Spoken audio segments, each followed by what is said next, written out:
So, ang atong wali karon mga kaigsunan is entitled The Theology of Full Potential. Lagyan na mga kaigsunan no? So, mga kaigsunan, last week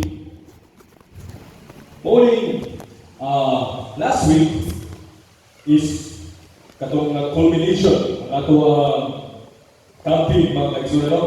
Atong federation mga kaigsunan nahuman pag Sabado. And during that Saturday, dear brethren, Kahulog Adventist Youth Organization, naghimo siya o election sa new officers na to. And praise the Lord mga kaigsunan, God has given me the opportunity to hold a position dito, which is treasurer. And tungkol na mga circumstances, mga kaigsunan, God entrusted me to make this message entitled The Theology of Full Potential. It is intended para sa ating mga batato. But before we start our message today, I request everyone to please bow their heads with me as we pray. Let's pray. Our dear kind, loving Heavenly Father, O God, I pray that you will be with us tonight. Help us, O Lord. Open our hearts and minds so that we may be able to learn and take and apply these lessons that we hear today in our daily lives. Help us and pour your Holy Spirit upon us. So I ask in the loving name of Jesus. Amen. So kung may mga full potential mga kaigsunan, what does it mean? No? Full potential. What is the first thought nga mo comes in your mind? Okay, let me answer the question mga kaigsunan. Based sa ginon sa internet mga kaigsunan, no? Ang full potential sa Bisaya pa is ang pinakataas na level na imong maabot sa imong kinabuhi mintras buhing pa ka. That is the meaning of full potential. Kung atong ibutang sa sense sa spiritual things mga kaigsunan, in a spiritual sense, reaching your full potential means maabot nimo ang plano nga gianda sa Ginoo kanimo. Ang level, ang status, ang potential nga gihatag sa Ginoo nimo imong maabot before ka mopanaw sa kalibutan. That is full potential. But next slide please. But mga kaigsunan, it's sad to see diri sa atuang current times, there are a lot of buried potentials. No? Kita as isip mga ginikanan, no? Mga ginikanan. Isip mga ginikanan, gusto kita na atong mga anak mahimong competent. Ang gusto kita na atong mga anak mahimong magamit sa simbahan. Kabaw mo wali, may mo play of instruments, may mo lead sa mga batanon, maayo mo kanta, maayo mo hipo ang mga programa ng mga initiatives na magamit sa simbahan. But it's sad to see, especially sa atong mga youth karon mga kaigsunan, the potential that we plan nga at ilang abton isip mga ginikanan mga kaigsunan, wala din na naabot. Kaya tungkol guro sa mga wala kaayo igamit ang ilang time o sakto. Tungkol guro din kayo sila disiplinado. Tungkol guro wala kayo sila na pray o ayaw mga kaigsunan. And one of the reasons mga kaigsunan nga no mahitabo ni kay as you can read, many young people feel that spiritual life and ambitious life are separate. We think being humble means being mediocre. So may Bisayaan na mga kaigsunan. Kasagaran sa atong mga batanon karon mga kaigsunan, kahuna-huna na ang pagiging competent sa spiritual life is lahi siya sa atong ambitious life. No? Pasabot, di lang mo, we often think na, di lang mo, storya ay kay, usahon na nga, mahal ka masturya, pero di ka malangit. Kung saan mo na lang, may ka mo ganda, pero di ka malangit. Kung saan mo na lang na, may ka mo lead, pero di ka malangit. That is often the mindset sa atong mga panatong karon mga kaigsunan. But, ingon diri sa mga kaigsunan, spiritual competence and ambitious competence, are joined together. No? Being humble does not mean being mediocre. Next slide, please. Atong nanaon mga kaigsunan, the parable of the talents. You can read it in Matthew 25, verse 14 to 30. Ang parable sa talents mga kaigsunan talks about 3 servants na ihatagan o mga handit sa master. And out of those 3 servants mga kaigsunan, 1 servant, itagaan o pila ihatag? 5? Igaan o 5 mga kaigsunan. Ang kana ng 5, iyang gigamit, iyang gitrain, iyang gipractice, o kahimo siya competent mga kaigsunan. And as a result, didaghan ang iyang talents mga kaigsunan. The second servant, pila gihatag? 3. Ang 3, mga kaigsunan ng ihatag, gigamit, gitrain, gipractice, o di-multiply ini mga kaigsunan, o kahimo siyang competent. Dinambog siya mga kaigsunan. But the last servant, which was given 1 talent, buried it. Iya gilubog mga kaigsunan ng iyang talento, wa niya gamita, wa niya i-train, wa niya i-practice, wa ni lambog, o wa siya nahimong competent mga kaigsunan. Next slide please. The lesson here is, the master was most disappointed, not by the servant's sin, but by his inactivity.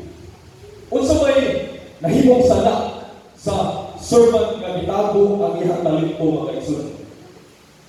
Nahimo ba siya sala? Mao ba yung kalagutan sa master? Na in that context mga kaigsunan, maybe not.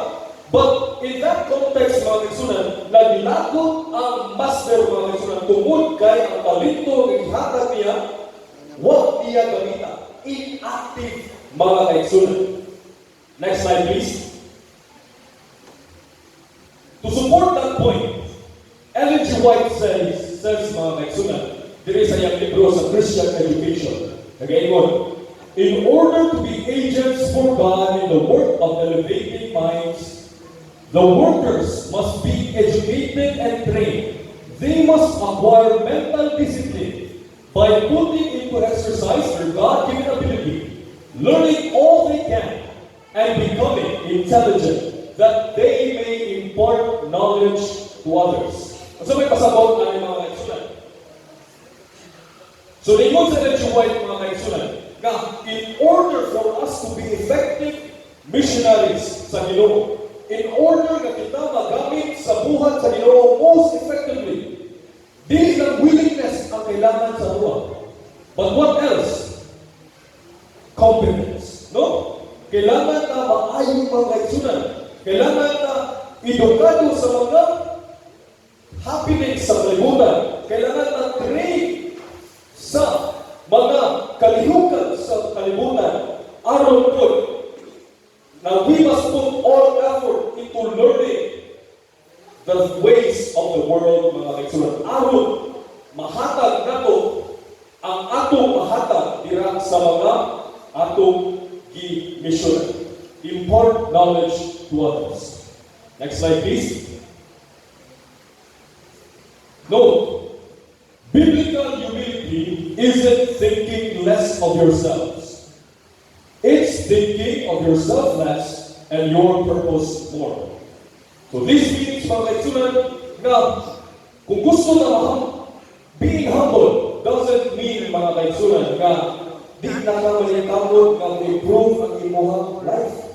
Di na ka malikamot na ma-improve ang imong skills. Kundi, malikamot ka ma-improve imong skills, but you have to think less of your achievement and more of your purpose. Putting God first, tungod kay hatag na diya sa imong. Okay, next slide please. I have around 10 minutes more. Okay. The three pillars of the theology of potential. The first, gift versus skill. Second, skill as a bridge to service. And then third lesson, blessing in competence. No? Next slide, please. Dirita sa gift versus skill, mga kaigsunan. God provides the raw materials, the gift, but we provide the refinement. Hatagan ta sa Ginoo, mga kaigsunan, o resources. Tagaan ta niya gasa. But, just like the parable of the talents, ato ang trabaho is not just to receive those gifts, but to refine those gifts. Ano sa pag-refine? Train yourself, practice more. Aron po, mga kaigsunan, mamaayo ka. Next slide, please. God gives the soil and the seed, but the harvest requires the farmer's labor. Next. Ani, application, mga kaigsunan. What does it mean? Gift versus skill. If God gives you a voice, that is a gift. You have the duty to learn how to speak. Kailangan ka malikamot na makabaw ka o saon pagbali. Kailangan ka malikamot makabaw o saon pagkanta. Kailangan ka malikamot o saon pagdali sa imuhang mga fellow men using your voice. If God gave you a mind for logic, which is a gift, ang imuhang duty is to learn how to solve problems. So this goes to show, mga kaigsunan, nga ang Ginoo iko lang siya mohatag o mga gifts nato. But we have the responsibility nga di pasagdan nga gift, kundi atong panikamutan sa ato pinakakusog nga kusog, mga kaigsunan, nga mahimo ng excellent in using that gift aron po magamit nato sa buhat sa Ginoo. Next slide, please. Next, dali. Skill as a bridge to service. We all have this, mga kaigsunan. We often want to help people, but we lack the competence to do so effectively. Na-feel na ninyo, mga kaigsunan? Natay willingness, mga kaigsunan, musipisyo, mapagamit sa Ginoo. Pero, o i-approach na, mga kaigsunan, ikaw wali sa divine. Usay, makabaliban na, mga kaigsunan, kaya tungod, we feel na di ta competent. Kung dili, mga kaigsunan, it does. Pero it doesn't end there, mga kaigsunan. God gave us time. No? Ang Ginoo gahatag nato og oras. And in using that time to train ourselves to be competent in His ministry, we will be effective sooner or later. With prayer and willingness, we will be effective. Next. Kani mga kaigsunan. Excellence gives you a seat at tables where your testimony can be heard. Now, dili ni sa pag-insulto, mga kaigsunan, pero let me ask you a question. In comparison lang, aron himawa na ito ang lesson. If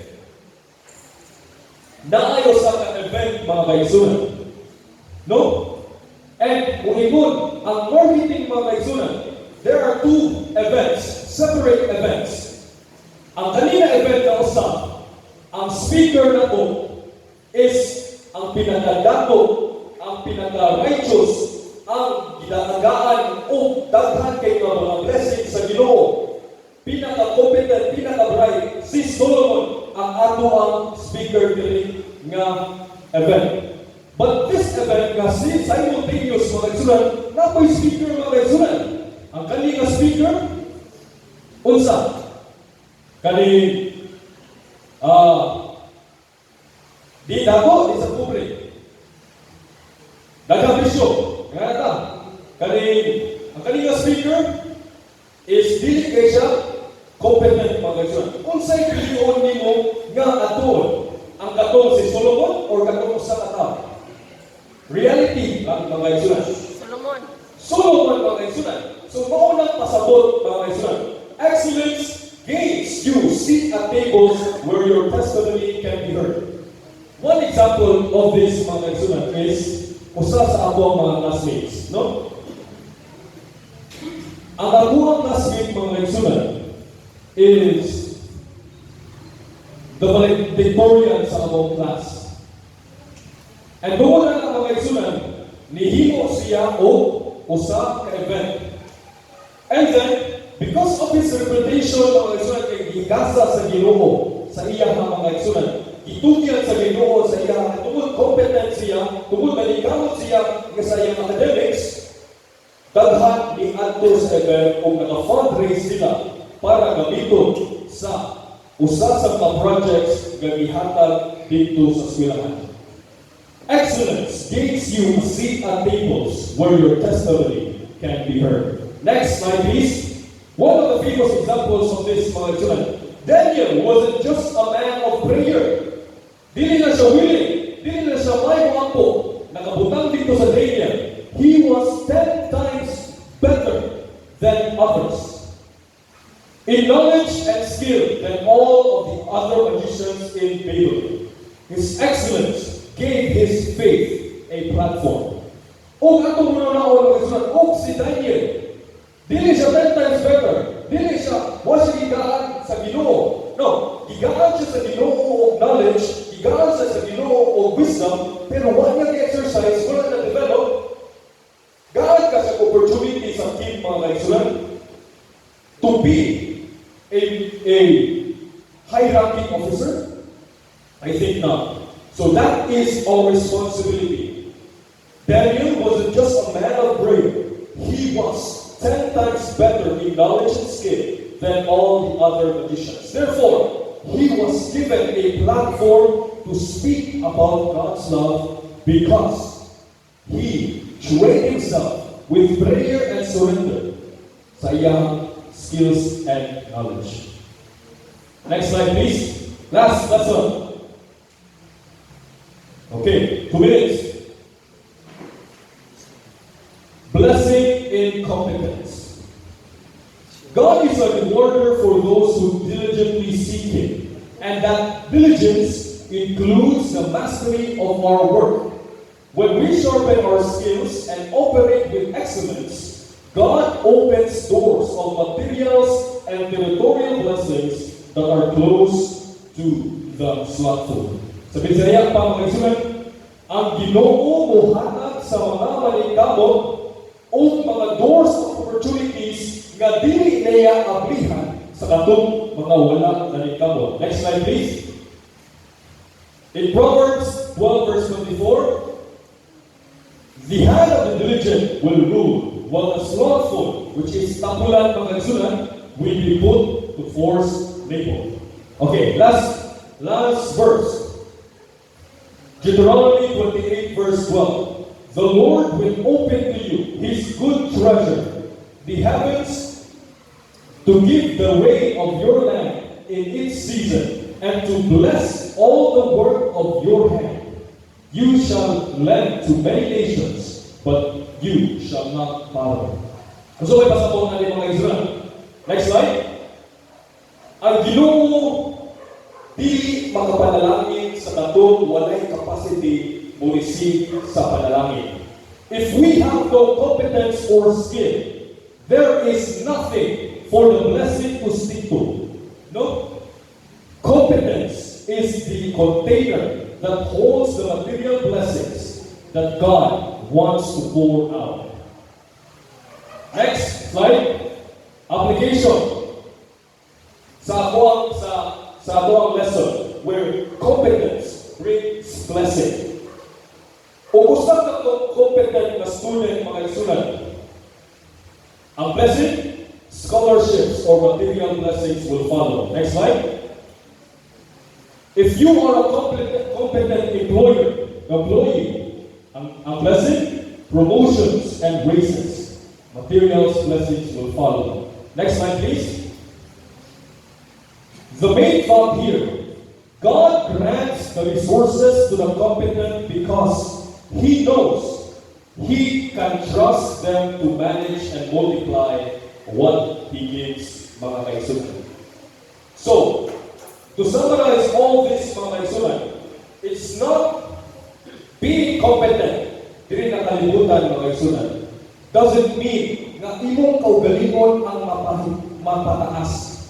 Kundi, imuhang gigamit ang gasa sa Ginoo into good use. Imong gigamit ang tanang oras nimo aron mahimo kang effective nga minister nga mo hatag sa mga kinahanglan ngod sa uban pinaagi sa gasa sa Ginoo. And the last slide, please. We should remember that biblical humility isn't thinking less of yourself. It's thinking of yourself less and your purpose more. So I hope, mga kaisunan, that this message will be implanted in our hearts and minds. And we will realize, mga kaisunan, the great responsibility that we have. The gift that God has given us are so many. And we have the responsibility to develop those skills, and return it back sa ato Ginoo. This is my prayer and God bless us all.